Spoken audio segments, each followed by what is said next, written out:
சீரியல்களின் full எபிசோடுகளை Sun டிவியில் ஒளிபரப்பான உடனே எக்ஸ்க்ளூசிவாக சன் நெக்ஸ்டில் மட்டும் ஃப்ரீயா பாருங்கள். என்ன யமுனா, வீடு பூட்டி இருக்கு, எங்க போயிருப்பாங்க?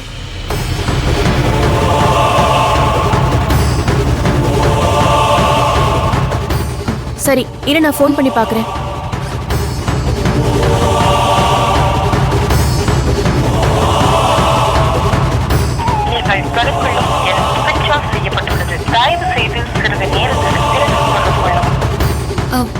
யமுனா, என்ன ரிங் போதா இல்லையா? இல்ல மலர், இப்போ சுவிட்ச் ஆஃப் தான் வருது.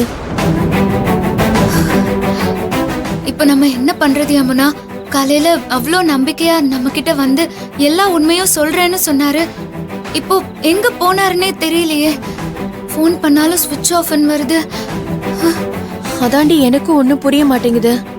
காலையில சொன்னவரு இப்ப வராததுக்கு காரணம் என்ன?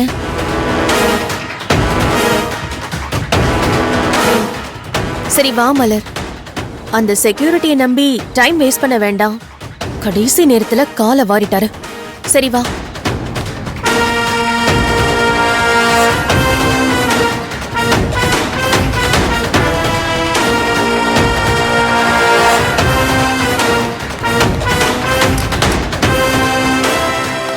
மலர் உட்காரு.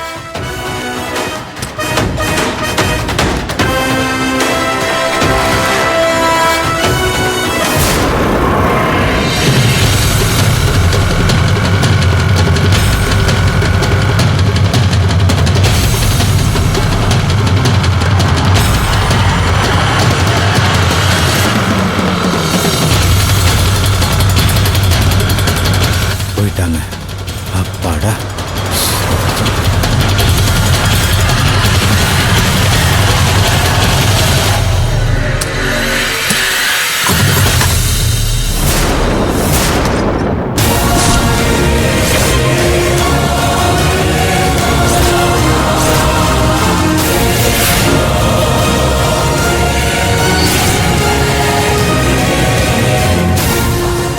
ஏன்னா இப்படி பண்ணீங்க?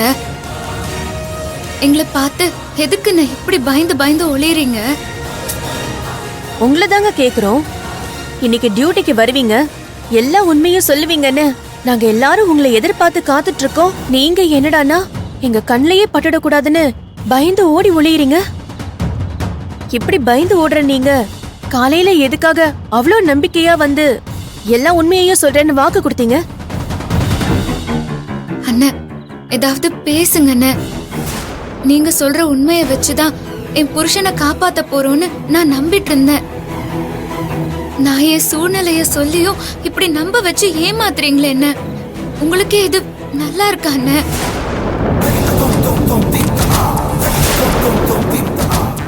மா, உங்களை ஏமாத்தணுங்கிறது என்னோட நோக்கம் இல்லம்மா. உங்க சூழ்நிலை எனக்கு புரியுதுமா. ஆனா என் சூழ்நிலை சரியில்லைம்மா. அதனாலதான் உங்களை பார்க்க வரக்கூடாதுன்னு முடிவு பண்ணிட்டேன். மலருக்கு இருக்கிற இக்கட்டான சூழ்நிலையை விட உங்களுக்கு அப்படி என்ன சூழ்நிலை? மா, உங்களுக்கு தெரியாதது இல்லம்மா. காலையில நீங்க வந்து உதவி பண்ணுங்கன்னு கேட்கும்போது என் பொண்டாட்டி எவ்வளவு கோவப்பட்டு சண்டை போட்டான்னு நீங்களும் பார்த்துட்டு தானே இருந்தீங்க. இப்பவும் அதுதான் என்னோட பிரச்சனை. காலையில உங்க 2 பேருக்கிட்டையும் நான் டியூட்டிக்கு வரும்போது எல்லா உண்மையும் சொல்லி உங்களுக்கு உதவி பண்றேன்னு சொன்னத என் பொண்டாட்டி பார்த்துட்டாமா. குடும்ப சூழ்நிலைய சொல்லியும் நான் உங்களுக்கு உதவி பண்றேன்னு சொன்னத நீங்க போனதுல இருந்து வீட்டுல ஒரே சண்டைமா. அவளோட பயமும் ஒன்னும் தப்பு இல்லையம்மா. நாளைக்கு எனக்கு ஏதாவது ஒண்ணுனா என் குடும்பமே ரோட்டுக்கு வந்துருமா. என்ன விட்டா அவளுக்கு வேற நாதி இல்லம்மா. 2 பொம்பளை பிள்ளைங்களை வச்சுக்கிட்டு என்னால ரிஸ்க் எடுக்க முடியாதுமா. அதனால என்ன மன்னிச்சிருங்கம்மா. என்னால உங்களுக்கு உதவி பண்ண முடியும், ஆனா என் குடும்பம் எனக்கு ரொம்ப முக்கியமா. அண்ணன், உங்களை கெஞ்சி கேட்டுக்கிறேன்னு, உங்களுக்கு எந்த பிரச்சனையும் வராம நாங்க பாத்துக்கிறோம். உதவி பண்ண வந்தவங்கள பிரச்சனையில மாட்டி விடுற அளவுக்கு நாங்க மோசமானவங்க இல்லைன்னு.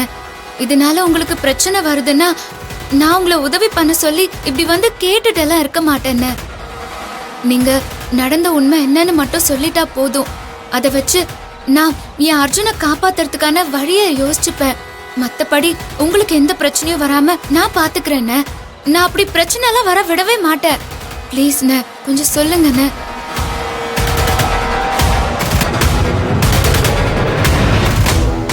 இல்லம்மா, என் சூழ்நிலை கொஞ்சம் அண்ணே. அம்மா, அம்மா, please, என் கால்ல ஏம்மா விழுற? கால்ல விழுந்து அம்மா, கேக்குறேன். எந்திரிம்மா. உதவி மலர், அம்மா, பண்ணுங்க. எந்திரிம்மா. என்னம்மா இது? மலர், என்ன என் கால்ல பண்ணிட்டு போய் இருக்க? விழுந்துகிட்டு ஏங்க இவ்ளோ தூரம் கெஞ்சுறால உங்க மனசு இறங்கலையா? நாங்க தான் உங்களுக்கு எந்த பிரச்சனையும் வராதுன்னு சொல்றோம்ல. தைரியமா என்ன நடந்ததுன்னு கொஞ்சம் சொல்லுங்க சார் ப்ளீஸ். ப்ளீஸ்ண்ணே.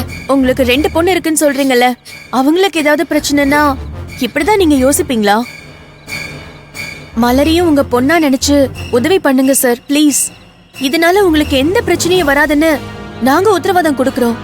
Please sir. சரிம்மா, நான் சொல்றேன். உங்களுக்கு என்னம்மா தெரியணும்? சார், அன்னைக்கு ராத்திரி அர்ஜுன் உங்ககிட்ட பேசுறதுக்கு முன்னாடி ஆ, அவங்க வீட்டுக்கு யாராவது வந்தாங்களா? நீங்க யாரையாவது பாத்தீங்களா? இது சம்பந்தமா உங்களுக்கு தெரிஞ்ச எல்லா விஷயத்தையும் கொஞ்சம் சொல்லுங்க.